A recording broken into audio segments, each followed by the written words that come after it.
नमस्कार दोस्तों, स्वागत है आप सभी का बोले इंडिया पर और आप देख रहे हैं बोले इंडिया वीकली।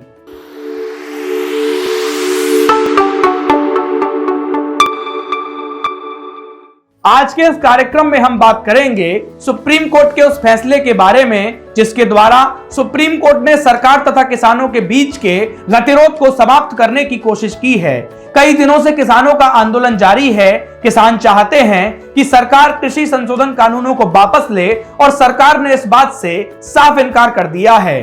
वहीं सुप्रीम कोर्ट ने इस मामले पर अपना ध्यान केंद्रित करते हुए कृषि संशोधन कानूनों के लागू होने पर रोक लगा दी है और 4 सदस्यीय कमेटी का गठन किया है। इस कमेटी का कार्य 30 दिनों के भीतर सरकार तथा किसानों के पक्ष को सुनकर एक रिपोर्ट तैयार करना होगा और उस रिपोर्ट को बाद में सुप्रीम कोर्ट में पेश किया जाएगा। हालांकि किसान आंदोलनकारियों का इस कमेटी पर कहना है कि कोई भी किसान इस कमेटी के पास नहीं जाएगा क्योंकि ये न्यायिक आयोग नहीं है, अपितु ये तो सरकारी आयोग है। वहीं बहुत सारे लोगों का ये कहना है कि भविष्य में यदि सरकार कोई और कानून लाती है और जनसंख्या का कोई भाग उन कानूनों के खिलाफ खड़ा होता है तो उस समय सुप्रीम कोर्ट का क्या स्टैंड होगा। सुप्रीम कोर्ट में चल रही सुनवाई के दौरान भारत सरकार ने किसानों के भेष में जो असामाजिक तत्व देश में अराजकता फैला रहे हैं उनके खिलाफ कार्रवाई करने की मांग की। आइए अब हम बात करते हैं सुप्रीम कोर्ट के फैसले की कुछ प्रमुख बातों के बारे में।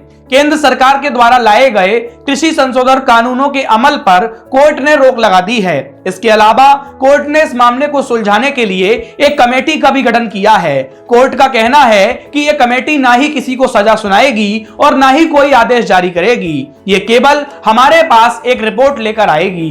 कोर्ट ने कहा है कि हम इस समस्या का समाधान चाहते हैं। जिन लोगों को इस समस्या का समाधान चाहिए उन्हें कमेटी के पास अवश्य जाना होगा, लेकिन अगर आप अनिश्चितकालीन प्रदर्शन करना चाहते हैं तो आप ऐसा कर सकते हैं। हम आपको बता दें, सुप्रीम कोर्ट ने इस कमेटी में डॉक्टर प्रमोद कुमार जोशी, अशोक गुलाटी, भूपेंद्र सिंह मान और अनिल घनवंत को शामिल किया है। बताया जा रहा है भारतीय किसान यूनियन के नेता भूपेंद्र सिंह मान ने खुद को इस कमेटी से अलग कर लिया है। सुप्रीम कोर्ट के इस फैसले के बाद तरह तरह की प्रतिक्रियाएं सामने आ रही हैं। सुप्रीम कोर्ट के फैसले के अनुसार तत्काल प्रभाव से कोर्ट ने तीनों कृषि कानूनों पर रोक लगा दी है और एक कमेटी का गठन कर दिया है। इस कमेटी का विरोध किसान संगठन तथा विपक्षी पार्टियां कर रही हैं। किसान संगठनों का कहना है कि कोर्ट ने इस कमेटी में जिन लोगों को सदस्य बनाया है वे तो पहले से ही नए कानूनों के समर्थक हैं। ऐसे में यह कमेटी किसानों की बात को स्वीकार नहीं कर पाएगी। वहीं दूसरी तरफ कांग्रेस और अन्य विपक्षी पार्टियों का भी यही कहना है कि इस कमेटी में जो लोग सदस्य हैं वे पहले से ही कृषि संशोधन कानूनों के पक्षधर हैं और वे लोग किसानों की बात को नहीं सुनेंगे।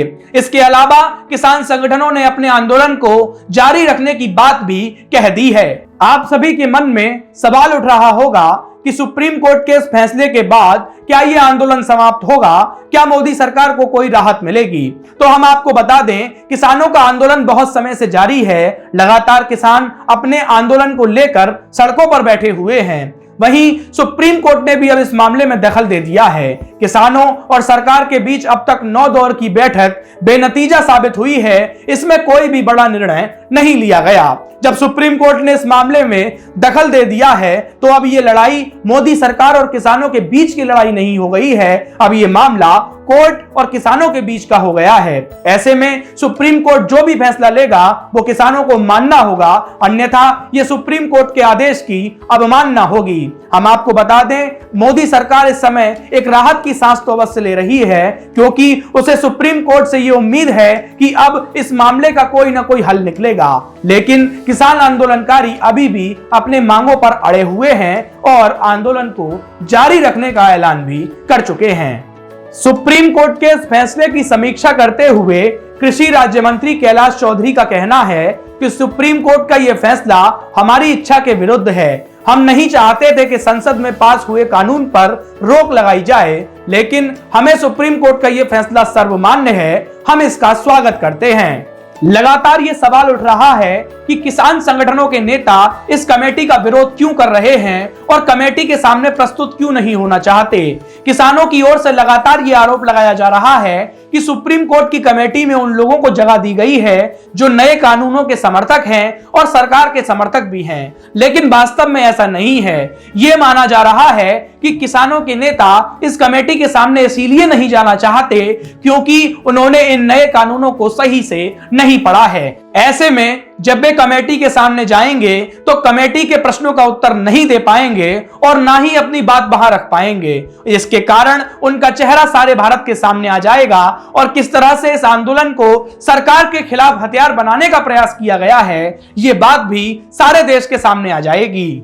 सुप्रीम कोर्ट ने किसानों के आंदोलन को देखते हुए नए कृषि संशोधन कानूनों पर रोक लगा दी है। इसके अलावा एक कमेटी का भी गठन कर दिया है। सुप्रीम कोर्ट चाहता है कि जल्द से जल्द सरकार और किसानों के बीच के गतिरोध को समाप्त किया जा सके, जिसके आसार वर्तमान में दिखाई नहीं दे रहे हैं। लगातार सरकार भी किसानों को समझाने का प्रयास कर रही है, लेकिन किसान अपनी मांगों पर अड़े हुए हैं। लोगों का कहना है कि किसान संगठन के प्रतिनिधि कमेटी के सामने इसलिए जाना नहीं चाहते क्योंकि जब कमेटी उनसे कुछ सवाल करेगी तो वे इसका जवाब नहीं दे पाएंगे और उनका असली चेहरा देश के सामने आ जाएगा।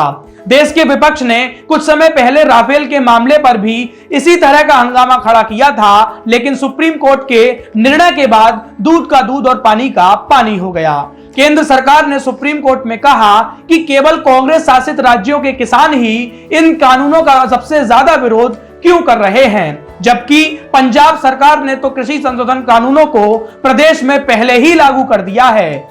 अपना अस्तित्व खो चुकी विपक्षी पार्टियों के पास अब ऐसा कोई भी मुद्दा नहीं है जिसके द्वारा वे सरकार को घेर सके।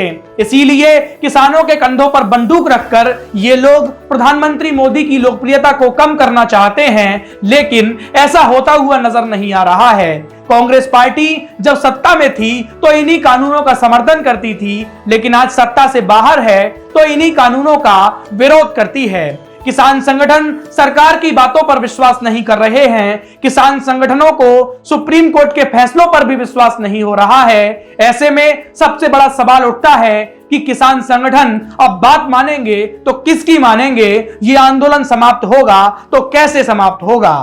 तो दोस्तों, देश और दुनिया की सभी प्रमुख खबरों को जानने के लिए बोले इंडिया को सब्सक्राइब कीजिए, बेल आइकन को दबाइए, हमारी वीडियोस को लाइक तथा शेयर कीजिए। धन्यवाद। आपका दिन शुभ हो।